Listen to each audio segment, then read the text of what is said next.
चलिए जी आज जानते हैं जेन ज़ीज़ के बारे में। 1940 से 1960 तक बूमर्स कहलाते हैं। 1961 से 1980 तक जेन एक्स कहलाते हैं। 1981 से 1996 तक मिलेनियल्स कहलाते हैं। देन 1997 से 2012 तक जेन जेड कहलाते हैं। 2013 से 2025 तक जेन अल्फ़ा। देन 2025 ऑनवर्ड जेन बेटा। आप लोग सोच रहे होंगे कि ये क्या आज टॉपिक लेके बैठ गई हैं।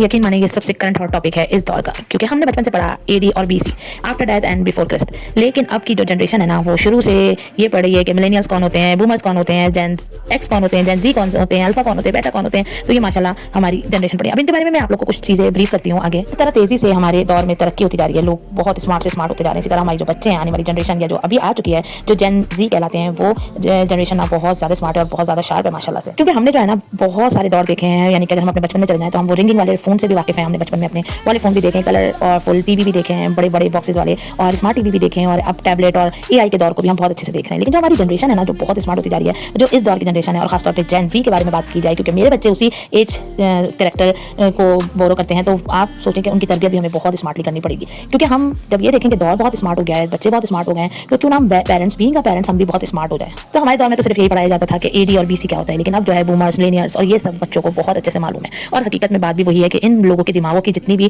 कैपेबिलिटी थी ना, वो बिल्कुल डिफरेंट थी आजकल के दौरों के दिमाग के बच्चों से। लाइक अब ये समझ लें जेन जी इतने स्मार्ट है, तो आप आगे देखें जेन अल्फा और फिर जेन बेटा कितने स्मार्ट होंगे माशाल्लाह से। तो उसी हिसाब से हमें अपने बच्चों की परवरिश करनी है, अपने बच्चों की टेक केयर करनी है, उनकी तरबियत करनी है। क्योंकि अभी हमें ज़रूरत इस चीज़ की है कि हम अपने बच्चों को डांट डपट के गुस्से से हर तरह से जो है उनकी तरबियत नहीं कर सकते। अब हम उन्हें अपना दोस्त बनाएं, खासतौर पर वो बच्चे जो टीनेजर की तरफ हैं, उन्हें अपना दोस्त बनाने की बहुत बहुत बहुत ज़्यादा ज़रूरत है। दोस्त बनाने से दो फायदे हैं, तो बच्चे आपसे झूठ नहीं बोलेंगे, और अगर कभी डिस्ट्रैक्ट भी होते हैं या फिर अपने ट्रैक से आउट भी होते हैं, तो वो आपसे जरूर शेयर। मेरे इर्द बहुत सी माएँ ऐसी हैं जो बहुत परेशान है अपने बच्चों को लेकर, क्योंकि उनके बच्चे उनकी बात नहीं सुनते। क्योंकि उन्होंने मैं ये मानती हूँ कि अगर वक्त पर आपने तवज्जो दी है ना अपने बच्चों पे, वक्त पे उन्हें तरबियत दी है, वक्त पे उन्हें अच्छा बुरा समझाया है, और एक अच्छा सा बॉन्ड उनके साथ आपने कैरी किया है, तो हकीकत में यकीन जाने बच्चे कभी भी बुरे नहीं होते। हम बीइंग ए पेरेंट कहीं ना कहीं लेट कर जाते हैं, कहीं ना कहीं फॉर ग्रांटेड ले लेते हैं अपने बच्चों को। अदरवाइज बच्चे बहुत स्मार्ट हैं, हम उन्हें दोस्तों की तरह उन पर भरोसा रखते हुए अगर हम बहुत सारे काम करें, तो यकीन माने वो कभी हमसे झूठ बोले ना ही किसी गलत तरफ हो जाए। क्योंकि उन्हें डर ये होगा कि हम से अपने माँ बाप से झूठ नहीं बोला जाएगा, तो फिर हम कैसे गलत काम कर सकते हैं। तो इस दौर के बच्चों को हमें अपना दोस्त बनाना है, और बिल्कुल अपने अल्लाह से उनका कनेक्ट मजबूत करना है। जब वो अल्लाह से कनेक्शन उनका मजबूत होगा ना, तो ऐसा हो ही नहीं सकता कि वो माँ बाप से उनका कनेक्शन मजबूत ना हो। मैं मान ही नहीं सकती इस बात को कि वो अपने माँ बाप के साथ दूरी इख्तियार करें। अगर बचपन से हमने उनका अल्लाह से बॉन्ड अच्छा कर दिया ना,